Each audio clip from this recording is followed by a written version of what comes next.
Hi, welcome. Grandma Honey here, and I have another story for you. This one's called Miggy and Tiggy, and it's a book about overcoming jealousy. It was written by Michael Waite, and it's illustrated by Anthony DeRosa. All right, let's get started.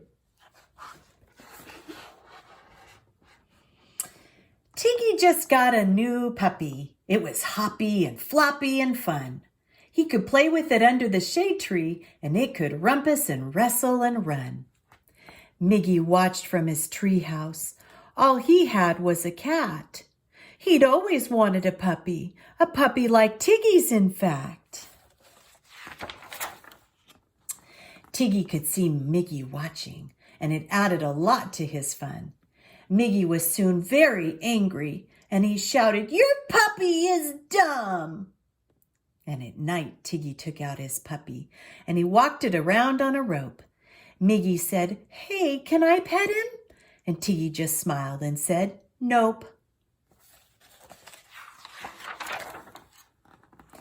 Tiggy was proud of his puppy. He dressed it all up in old clothes. He pulled it around in a wagon, going wherever he chose. "Get off my lawn!" shouted Miggy. "I'll feed your dumb dog to my cat." "Ha!" snickered Tiggy at Miggy. "I sure would like to see that." And the more Miggy watched Tiggy's puppy, the more and more angry he grew. And at nighttime, he lay awake thinking of mean things he wanted to do. There were hundreds of things Miggy thought of, all of them nasty and mean. But suddenly one idea hit him, a trick that was clever and keen. He got out of bed with his flashlight and snuck out as soft as a mouse. He climbed across the fence to the puppy, who was tied up inside of his house. "Here, little puppy," called Miggy, and he untied the rope from the pup. "You're free, little doggy," he giggled. "So run away. Go, giddy up." Miggy was snickering softly as Puppy ran off in the night. But just then the dog saw his kitty and thought it would look good to bite.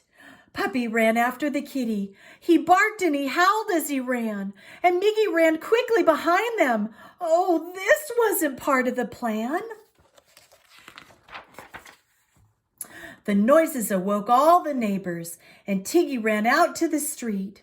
He just caught a glimpse of his puppy running behind Kitty's feet.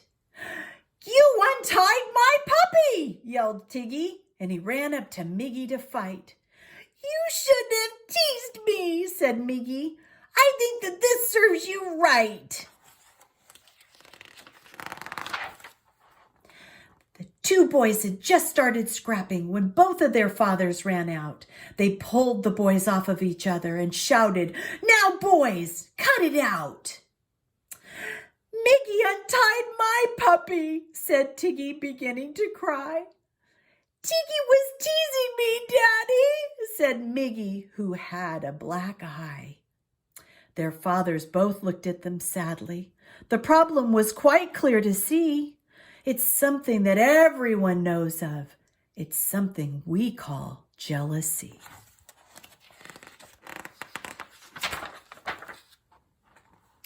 "See what you've done," said their fathers. "Tiggy, you've been very mean. You wanted to make Miggy jealous, and it worked very well, you can see." "But Miggy, lad, you've been unthankful, for you have a pet of your own, and you chose to get jealous of Tiggy while you had a kitten at home." Miggy and Tiggy felt bad now. Both were to blame for their fight. "I'm sorry," they said to each other. "We'll be friends, and starting tonight." And now it was late in the nighttime. Their pets simply were not around. Their dads told them, "Look, in the morning, we're sure that your pets will be found."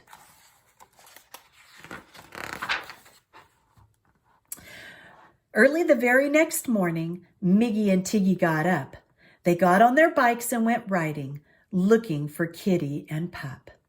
Miggy and Tiggy made posters, and they put them on trees by the road.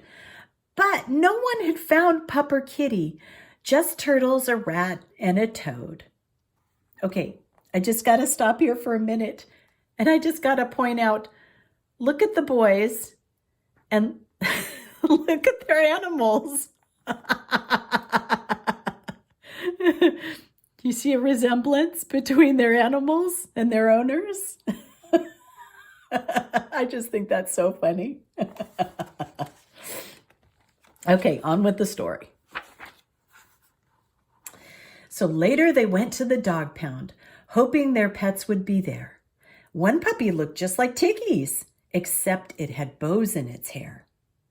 Miggy and Tiggy were sad now. Kitty and Puppy were gone. They gave up and sat by a shade tree, skipping flat rocks in a pond. Miggy had just started crying when suddenly he got a plan. "Wait here," he shouted to Tiggy, and off down the street Miggy ran. Tiggy just sat for a moment, thinking of what he might do. Then all of a sudden he jumped up, for he had a clever plan too. Only a few moments later, Miggy and Tiggy came back. Miggy was holding a package, and Tiggy was holding a sack. "Here is a present," said Miggy, handing the box to his friend. "Oh, I've got one for you too," said Tiggy. Now this is a nice way to end.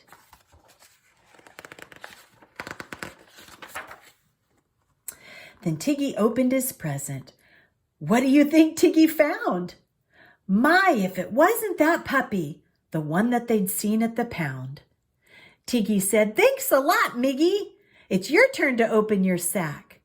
And out of the bag jumped a kitten, and it pushed Miggy down on his back. "Oh, thank you," said Miggy to Tiggy. "It looks like we both have the same plan. I think that we should both make a promise. Let's never get jealous again." They carried the new cat and puppy home to show Mother and Pop. But something they saw by the doghouse made the boys suddenly stop. Guess who was there by the shade tree, napping like nothing was wrong? Kitty and Puppy, you guessed it. They'd been in the yard all along. Now you'll find Miggy and Tiggy, each with a dog and a cat.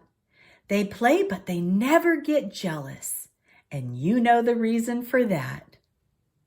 Love is very patient and kind, never jealous or envious, and never boastful or proud. That's our Bible verse for today. It's found in 1 Corinthians 13:4. And that's our story for today, Miggy and Tiggy, a book about overcoming jealousy. All right, bye-bye for now. Be blessed.